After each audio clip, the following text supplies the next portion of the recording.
You wake up with a dull ache in your chest that feels like a physical weight, yet you find yourself feeding it with every bitter thought and every small resentment you have collected throughout the day. You tell yourself that you are better than the people around you, that your suffering is a sign of your superior awareness, and yet this very intelligence acts as a cage that keeps you paralyzed in a state of perpetual inaction. Is it possible that your greatest gift, your ability to reason and analyze the world, is actually the primary source of your own destruction? We are taught to believe that knowledge leads to freedom and that understanding our pain is the first step toward healing. But for the man living in the underground, awareness is a terminal disease with no cure in sight.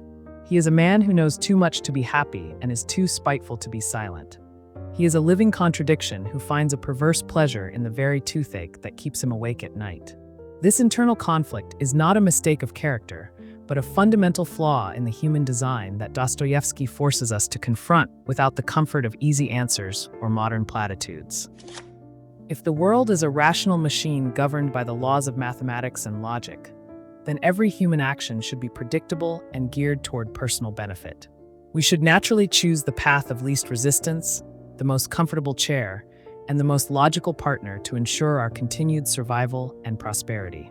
But if this is true, why do we still feel empty even when every one of our material needs has been met with clinical precision? The underground man suggests that we do not actually want what is good for us, and that we would rather be miserable and free than be happy and enslaved by a system of perfect rationality. He rejects the idea of the Crystal Palace, that utopian vision of a future where all human problems are solved by science, because he knows that a human being will always throw a stone at such a structure, just to prove that he can still be irrational.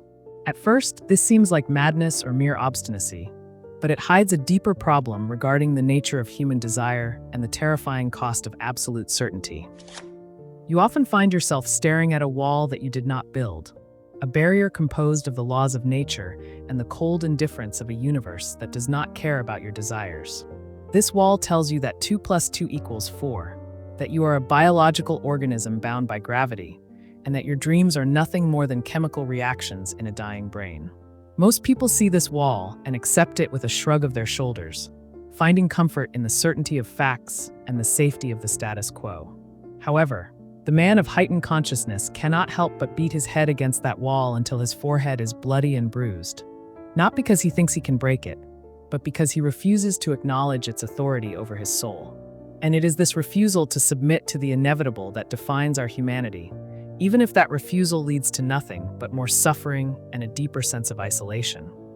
But if this is true, why do we still feel empty even when we are exercising the very freedom that we claim to value above all else?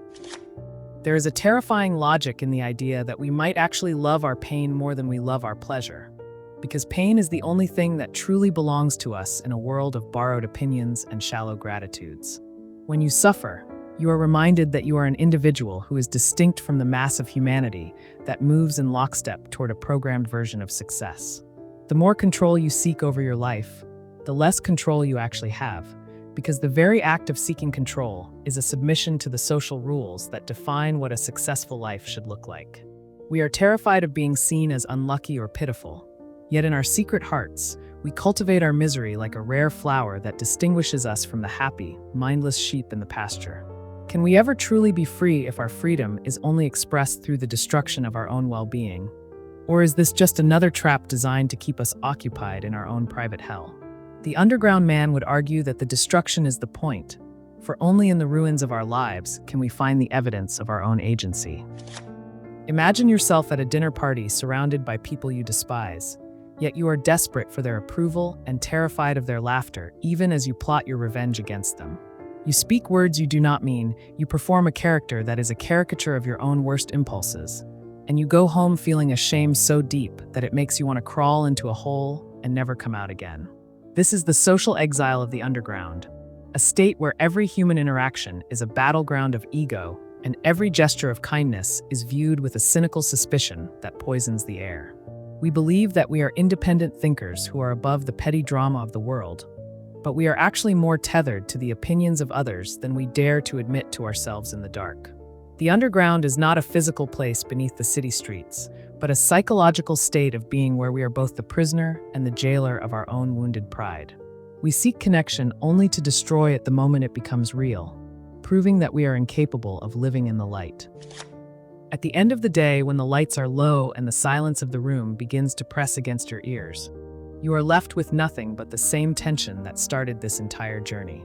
You are still that person who feels the dull ache in your chest, still the one who contradicts every thought with a bitter whisper of doubt, and still the one who cannot find a way to bridge the gap between who you are and who you think you should be. The underground man offers no redemption, no light at the end of the tunnel, and no easy answers for those of us who find ourselves living in the shadows of our own intelligence. If the very thing that makes us human is our capacity to reject the rational for the sake of our own will, then we must accept the crushing weight of the consequences that come with that choice. Are you willing to burn down the palace of your own comfort just to prove that you are not a piano key being played by a hand you cannot see? The question remains hanging in the air, unanswered and uncomfortable, leaving you to wonder if the underground is your sanctuary or your tomb.